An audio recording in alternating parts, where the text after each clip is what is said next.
if one text message goes out to one person that we cannot prove they opted in, it could be thousands of dollars. And then you multiply that by the millions we do a day.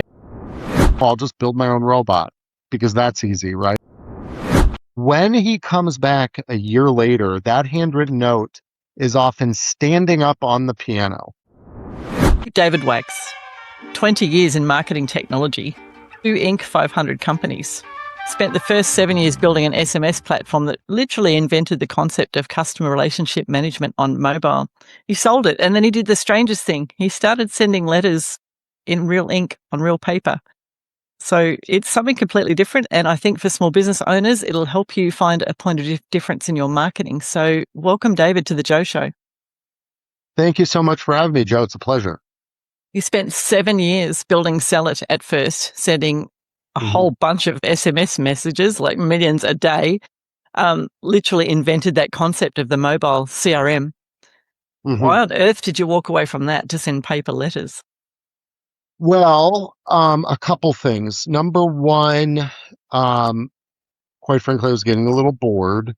Yeah. Number two, there's a lot of regulation around text messaging, and we weren't doing anything illegal. Every text we sent was opted in, but there was one guy, he was a law student at Northwestern University, conveniently forgot he opted in and then created a class action lawsuit and we had proof he opted in, but created a class action lawsuit around receiving text messages from one of our clients. And that was just the straw that broke the back. I was like, if one text message goes out to one person that we cannot prove they opted in, it could be thousands of dollars. And then you multiply that by the millions we do a day.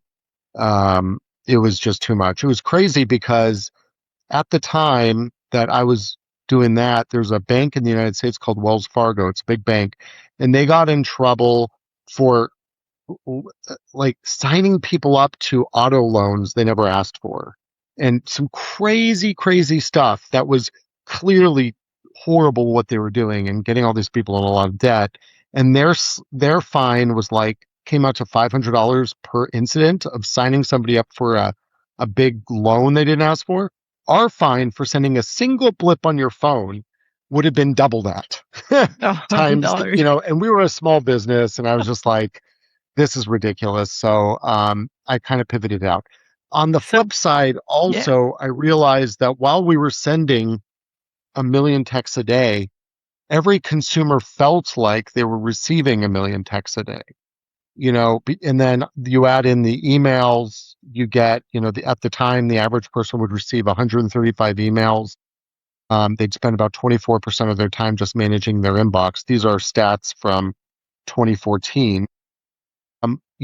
I thought there'd be an opportunity to cut through that noise and start something a little different. Everybody's pivoting to the right, pivot to the left and see what happens. And then I wanted to send when I sold Sell It, I wanted to send my customers and employees something that they'd remember. So I sat down and I started writing handwritten notes, and quickly my hand got tired or my pen ran out or I ran out of stamps. And I thought there had to be a better way. And that's where Handwritten came from. So it was just a combination of ennui and fear and seeing that people were going to get overloaded with electronic communication. So you started with an auto pen, and then you scrapped that and spent quite a lot of money investing in the system you've got now. Tell me how that came about and what it looks like now. Yeah, so I basically started Handwritten, this current company, the day after leaving Sell It. I had to work with the new owners of Sell It for 2 years. So I did that, and then the day I could leave, I left, and the next day I started Handwritten. And I called this company Automated Signature. They make these auto pens. I bought 2 of them. They sat on my kitchen table, and I got them working. But while they're fine for sending a few notes a month, they don't scale to the numbers we needed, and the quality control wasn't there, and the integration with our processes wasn't there. So it did get us going, but I realized pretty quickly that both the company and the technology were not the right fit for us. So I thought, gee, I'll just build my own robot because that's easy, right? Of But course it what is. ended up happening was I hired a local I had a failed start with a guy in California, but then I hired a local company in Arizona where I'm based to design the robot. And I wrote the software that ran the robot that moved the pen up, down, left, and right. And we got the first version working. And then I was able to bring the engineering, the mechanical, electrical engineering in house to build and scale it and grow it and change it and all that. So we've been around for 12 years now. You'd think I'd know this better. We probably built the robots 4 years in, so we've had our robots for about 8 years now. Now it's not just about building the robot; it's about building the process because you get to a certain size where having a robot's fine, but okay, when it comes off that robot, how do you QA it? How do you stuff it in an envelope? How do you write on the outside of that envelope? How do you make sure there aren't two notes accidentally stuffed in that envelope? All those things we built robotic processes around, and computer vision and machine learning and all this crazy stuff. So it's just one of these things that kind of has a life of its own. And that's When you, sorry, keep going. no, no, go please. I was just thinking when you got that first batch out with the robots, and obviously there's been some obsession over quality control, which is the right thing to do. What Yeah, was the reaction from the first batch of customers who received, that first batch of notes from our robots or the prior from robots? the robots that you'd built? From the robots we built. Well, when we first built them, the results were basically indistinguishable from the automated signature of the other company. We were able to kind of mimic the handwriting and all that, so our clients really didn't know. We knew, but they didn't know. But the benefits to us were um, if the pen ran out, the robot wouldn't keep writing like the other Mhm. robot would, like the old automated auto pen would. Um, the auto pen, you could only hook 10 up to a computer, and then it became very difficult to scale. So with ours, the robots ran autonomously.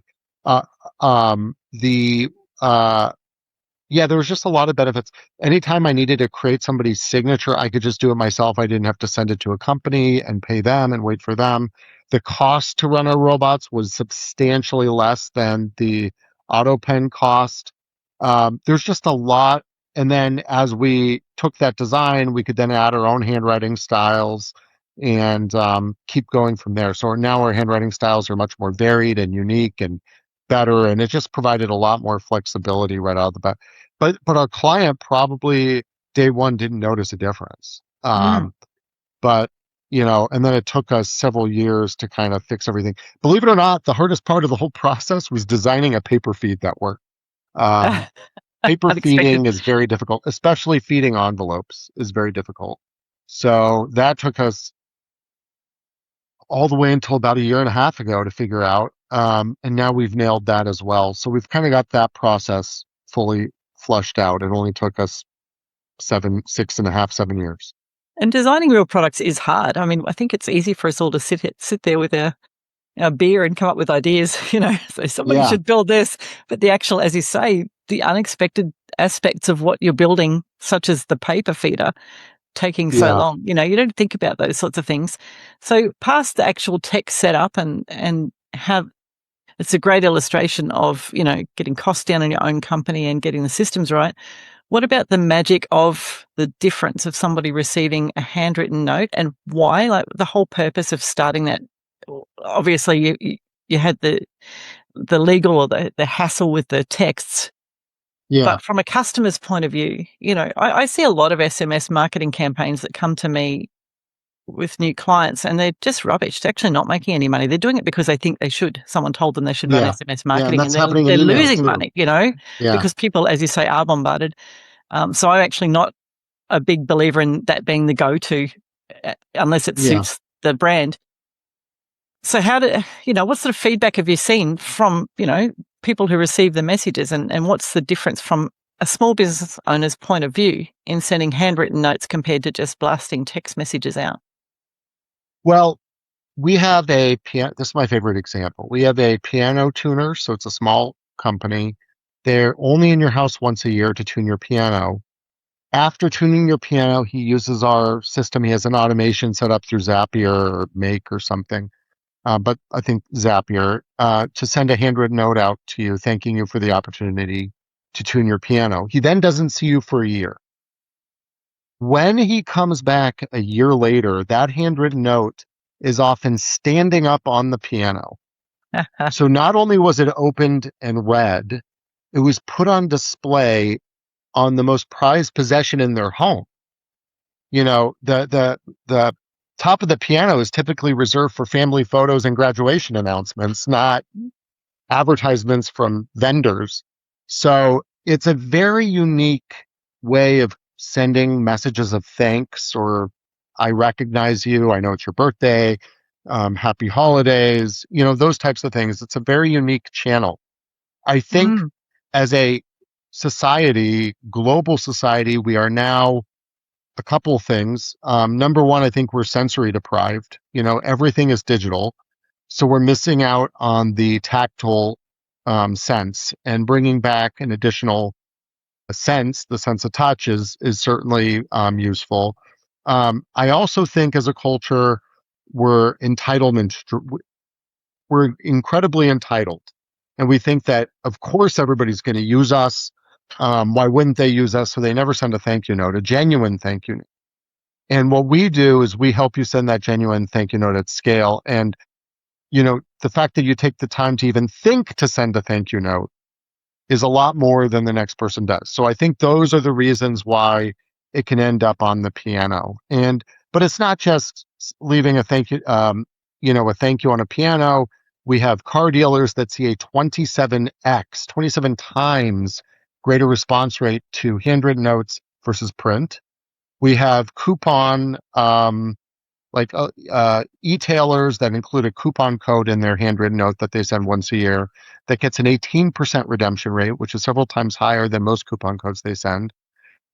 We have nonprofits that use us that drive redonation rates well above the average redonation rate in the States is about 45%, which means if you donate, you have less than a 1 in 2 chance of ever donating again. And that's a huge problem because the cost to acquire a donor, much like the cost to acquire a customer, is so high.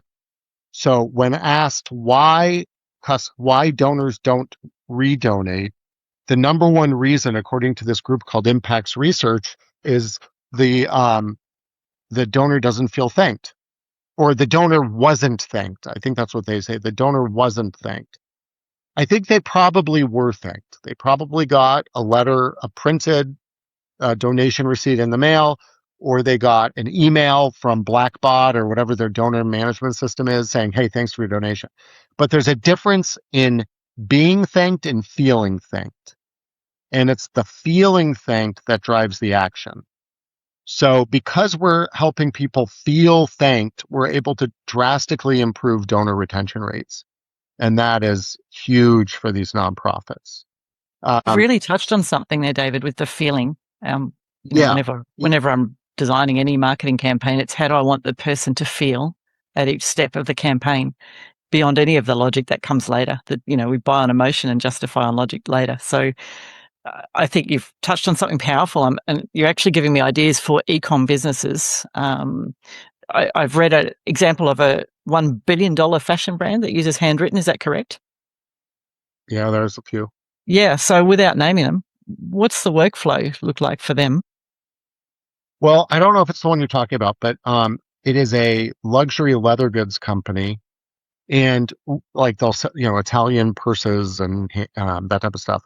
And what they do is, which is really great, they tie into their point of sale, not just their e-commerce sales.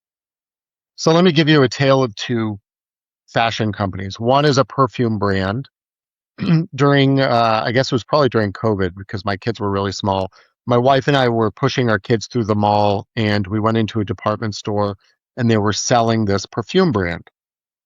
And I pulled my wife over to it, and I said, we send the handwritten notes for this brand.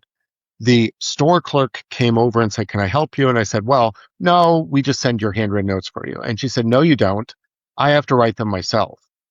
And I said, oh, really? Like, and I said, do you actually get around to it? Well, I'm mandated to do it, but I don't typically get to it because I'm too busy dealing with customers or closing the books or merchandise, all the reasons why she wouldn't have the time.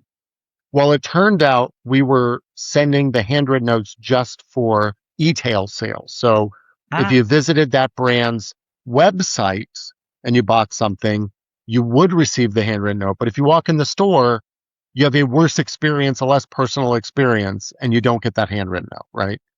So for this Italian leather goods company, we really pushed them to provide a holistic approach. Whether you bought online or in store, you should get a handwritten note. So for that, every week we get a feed of sales. And if it's an online sale, it just says internet store. If it's an in-store sale, it gives us the name of the store clerk that helped them, their phone number, and the store names.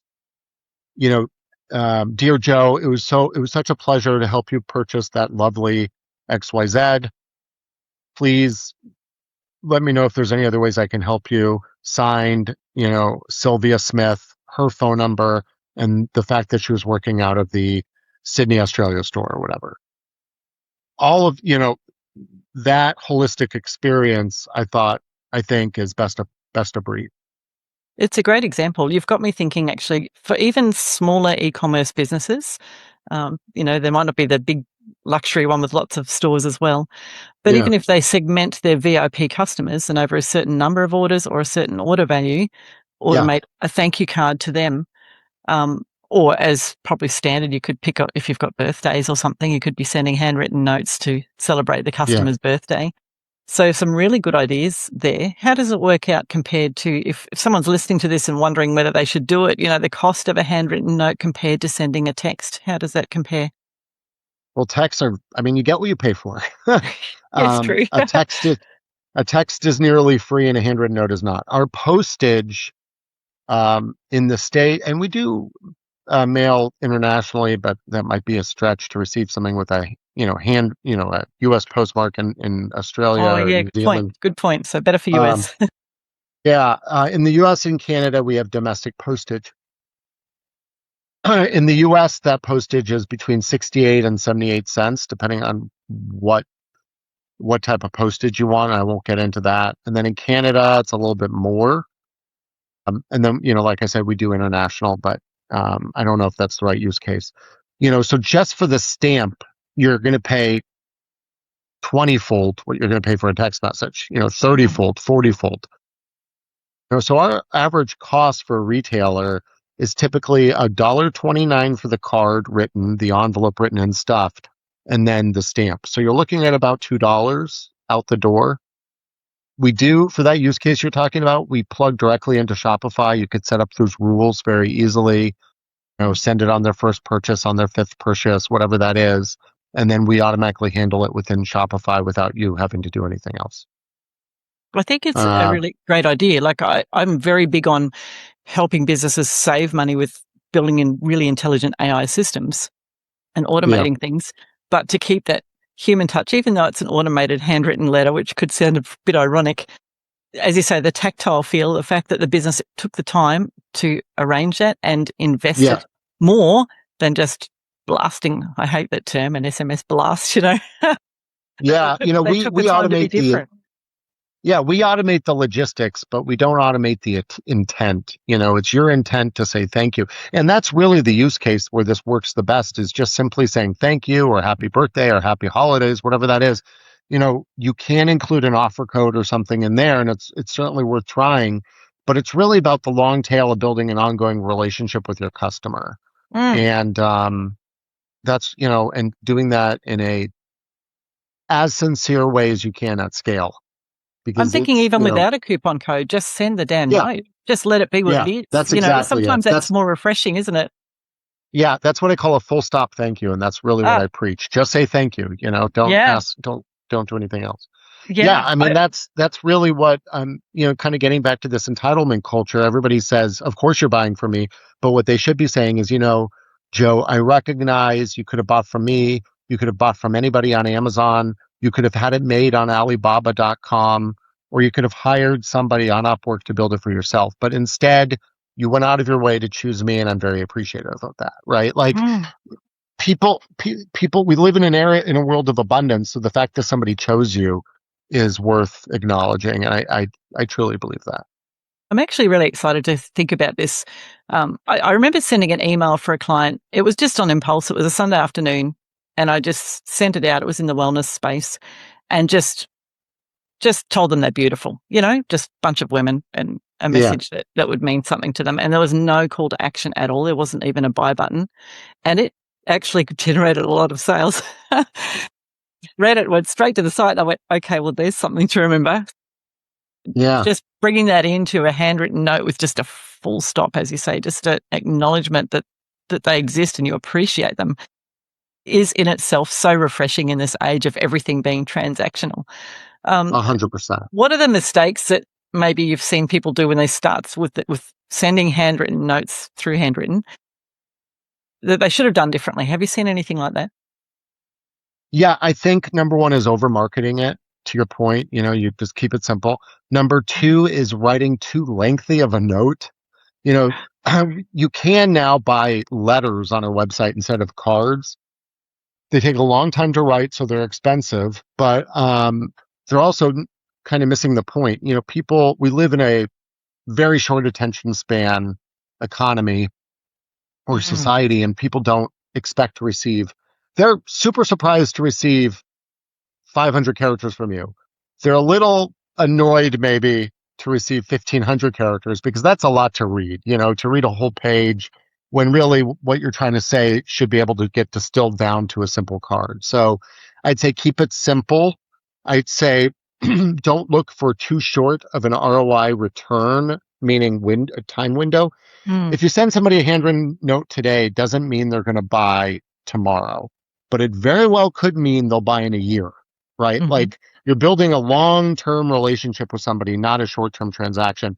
But we have people that, oh, well, we're doing a test and we'll let you know how that test goes in 2 weeks. And if that test goes well, you'll be, well, okay. But, that handwritten note might not generate the returns you want in 2 weeks. But again, it's this ongoing customer nurturing funnel you got to have with your customers. So I'd say that's a big one, is having too short of a time window to really view the results of this.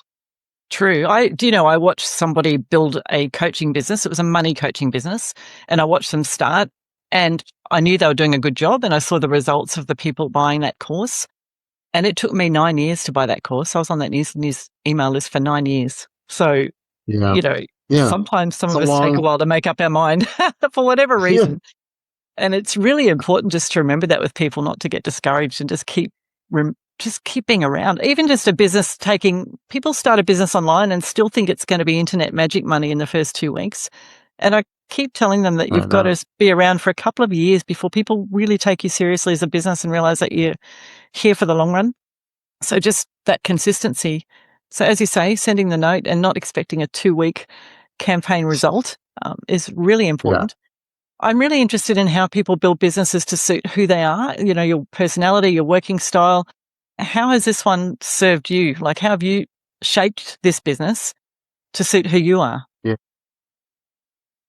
Well, um, uh, I'd say a couple things. Number one, I'd say that due to all the technical doodads and gadgets of this business, it's keeping my personal affinity toward technology happy. I'm able to leverage AI, machine learning, and electronics that I don't understand, but luckily I have engineers for that to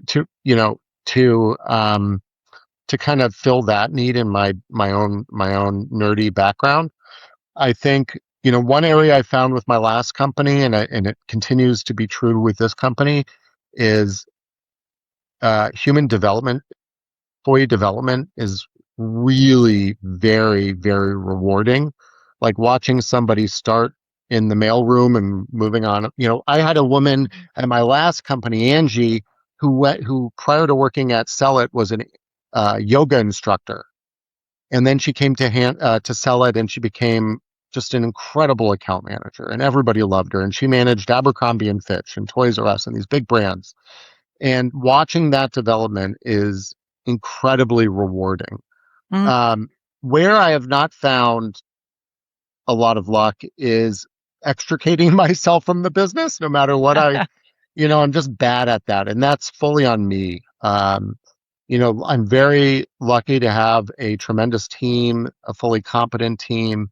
Um, but I still just have a hard time getting out of the weeds. So, in my last company, I ended up renting an apartment on the other side of the country. Like, well, not the other side, halfway around off. I was living in Chicago. I rented an apartment in LA to physically separate myself from my team, and that Drastic. kind of helped.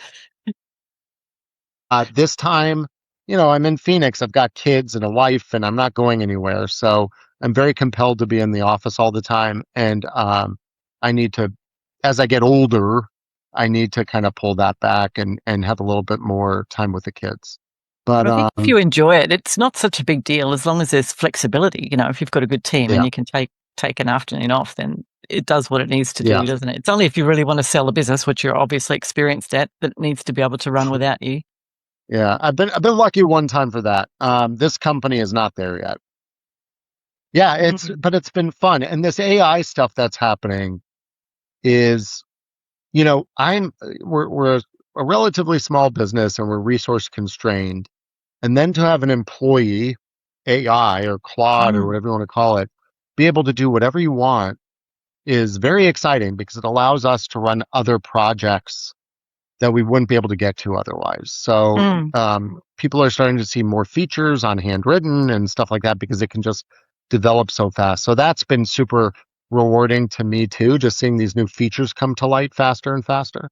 It's Um, really exciting. Like I started playing with the whole OpenClaw thing in January and quickly ran up a whole lot of API credits, even with switching yeah. tasks to cheaper models. But then discovered like really simple things for a small business, embarrassingly simple that I should have known about. Windows Task Scheduler with Claude Code on your computer.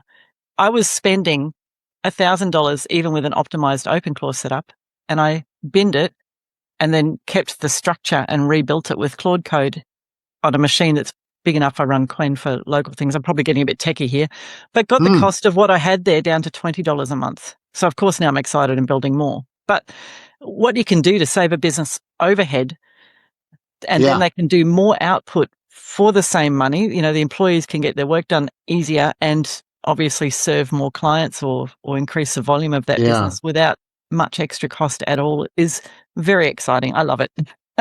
Yeah. Well, just out of curiosity, what tasks are you scheduling? Oh, I've got about 50 at the moment across. So for each of my clients, I do integrated marketing. They just love that they don't have to think about it. I've built their Yeah. site. They just run a couple of stores physically. They might have a wholesale network, so I'll run their wholesale emails. But their retail, I'm running their paid ads, their organic posts, their blog content, which obviously you run ads to, SEO, Mm, website fixes. So the nice thing is that it works together. They're not juggling freelancers that don't talk to each other. So I've got all of that automated now. So on mm, the WordPress sites, it's publishing the posts as drafts. So I haven't done the creative side yet. There's going to be a lot of setup in Canva with different sizes to make sure that's done right. If you've got a yeah. Yeah. website fashion image, it's not the right proportions and you don't want to chop the model's head off, that sort of thing. But I'm probably doing the output of about 6 people full time, and I've still got a life. It's really good. Mm, So yeah, it's Claude Code's. It's hooked into Shopify and Klaviyo. Um, it's hooked into the WordPress sites. It's doing what it needs to do on the web, and just basically fantastic. I do run a short workshop for people for like $100 to show them how. yeah. It's crazy. I have Claude designing these really, really robust prompts to then give to Nano Banana, the Google image Yes, designer.